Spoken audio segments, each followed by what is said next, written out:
magacayga waxaa la dhahaa Jamaal Cusmaan waxaan ahay gudoomiyaha degmada lixaad Minneapolis aad iyo aad baan ugu faraxsanahay inaan marka hore maanta program xaafadeena dhalinyarada caawinaya aan xaafadan keenno sida Riverside saad u ogtiin 24 sano ama in ka badan baa xaafadda Soomaalidu degan tahay wax program ah oo ilmihii caawinaya oo dadkii caawinaya lama keenin marka waxaan garanay xilligii December oo bishii 12aad markii aan ku jirnay dooda dhaqaalaha baan dagaal u marnay inaan programka Minneapolis keeno oo dhalinyaro xaafadii ka timid oo dharka qabta oo 15 ilmihii la hadlaan ilmihii resource u raadiyaan ilmihii shaqo u raadiyaan ilmaheena dayacan uma baahna wax badan waxa kaliya u baahan yihiin in xaafadda loogu yimaado in gacanta loo taago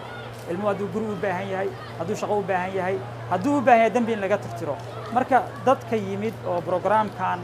soo qabtay waa dhalinyaradana Soomaalida dagaal aan u galnay ayaan isriga uga keenay insha Allah waxaan rajayn doonaa boqol program oo ka badan inaan keeno marka waxaan u mahad celinayaa Metro Youth Diversion iyo dhalinyarada programkan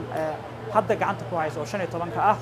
waxaan ku baraarujinayaa community-ga xaafadda degan markay aragtiin dhalinyarada dharka qabta inaad caawisiin inaad la hadashiin inaad mataqaanaa soo dhawaysiin idinkuna ilmihii inayna ka seexan annaga bas ayaa is caawin karna waa inaan marka mas'uul annagu qaadanaa haddaad nahay ummadda Soomaalida waa inaan ilmaheena mas'uul ka qaadanaa waa inaan danteena mas'uul ka qaadanaa marka insha Allah annagu dadaalka waa wadaynaa programka soo socdana insha Allah waa soo wadnaa magaalada Assalaamu calaykum waraxmatullaahi wabarakaatuh magacayga waxaa la dhahaa Farxiyo Daahir waxaan la shaqeeyaa Metro Youth Diversion oo waxaan annaga aan sameynaa koox baan sameynaa outreach xagga maaragtay xagga dhalinyarada iyo dadkaan iska dayacsan sida loo soo kabi karo anigoo Ilaahay iga soo kabay recovery baan ku jiraa marka waxaan rabnaa inaan barnaamijkan aan u soo jeedinay sida Riverside community-ga ina ilmaha iyo maaragtay family-ga oo dhan inaan u sheegno annaga meeshaan joogna annaga resources-kii available-ka ahaa annaga hayna haddii qofku u baahan yahay programmi u baahan yahay treatment ha ahaatee maxay ahayd isbitaalka duu baahan xagga guriga xagga cuntada waxaas oo dhan annaga u hayna shaatiyadana xirannahay marka meelahan aan warwareegnaa ishago galabyaashii marka nala soo xiriira insha Allah bismillahir rahmanir rahiim alhamdulillahi rabbil alamin wassalatu wassalamu ala ashrafil anbiya'i wal mursalin sayyidina wa nabiyyina muhammadin wa ala alihi wa sahbihi ajma'in أما بعد أدبان وسلامي يا دمان دتك كسوق قريب قلنا ميشان مثل يوث برنامج كان أي وذان وبرنامج أي أباهنا يوم بالشدو مهم نوعه سيدا درادد إن وارد كي يدلنيرتي لبعضنا لوعي قليو وحلا شيء ولا بدبادية وحي كم يتهاي إلهي سبحانه وتعالى مركو قرآن كقال لي هل قف منكم نيوليه وحلم ديها قف بالشدي أردن نوليه أيو كم ديهاي ولذلك مركا برنامج كان وبرنامج آد مهم أو كوميونيتينا واحترية واردينتنا واحترية هدي سيدا استحضاء الله وقرن شاقنا مرفع عن لقى جاريو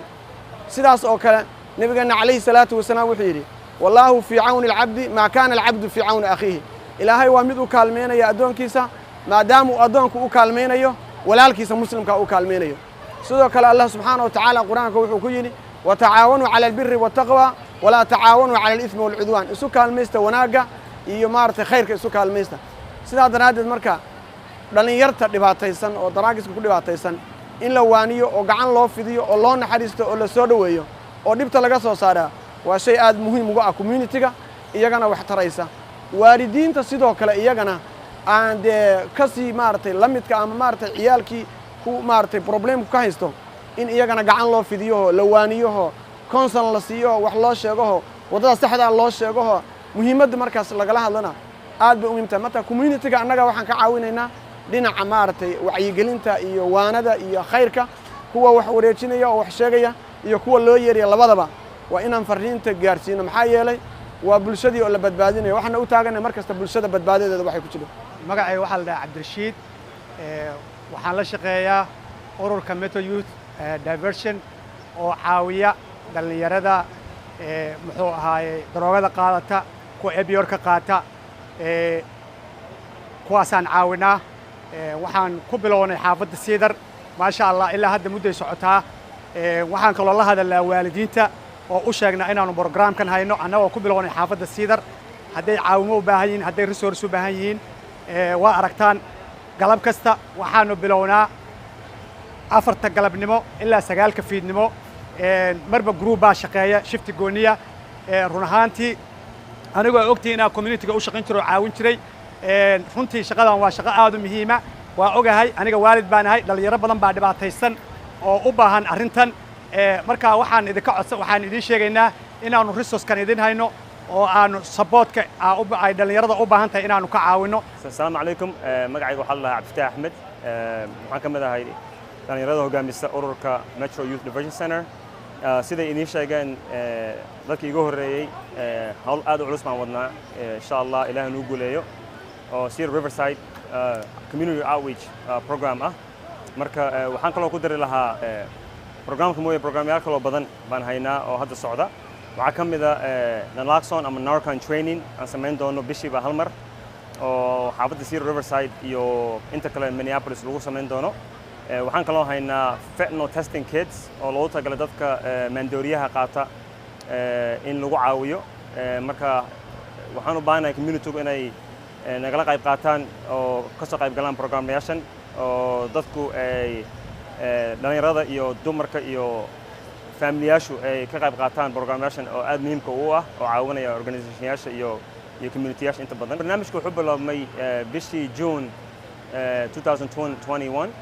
wuxuuna socon doonaa insha Allah sanadka inta ka hadhay. wallahi bulshada horta dhiirigelin badan baa ku soo kordhay, dadkii oo xoogaa niyad jabsanaa markii hore haddana ku faraxsan in community-goodii dad iyaga u eg u shaqaynayaan oo ka dhex muuqdaan. dhibaatooyinka jira annaga dhibaatooyin badan baa aragnaa oo community-da ka jira, dhalinyarada islaynaysa bahalkan daroogooyinka dadkii laayay, gang violence mataqaanaa iyo murder badan oo ka socda xaafadda iyo dadkii oo dhibaataysan. marka dadkii oo caawimo badan u baahan oo baahi badan inay jirta aragnay, baahidii marka taasaa noo keentay inaan wax u qabanno oo dadkii aan u shaqayno. feedback fiican baa soo laabatay, dadkii waxay ku faraxsan yihiin in finally mataqaanaa dad wax u qabanaya oo dadkii ku dhex jira oo ka muuqda ay arkaan, dad ay u tagi karaan oo su'aalo weydiin karaan oo resource ka heli karaan inay arkaan. marka waa arrin aad u fiican oo anaguna ku faraxsannahay, iyaguna ay ku faraxsan yihiin. insha Allah inaan sii wadno, sii ballaarino programka oo dee insha Allah waxaan qaban karno aan u qabano community oo ka muuqda long term aan sii wadno insha Allah. inaan dadku niyad jabin oo isdheheen mataqaanaa wax lama qaban karo, inay ogaadaan inay joogaan dad dhalinyaro ah oo u halgamaya oo wixii community-ga u baahan tahay u soo dhicinaya una keenaya.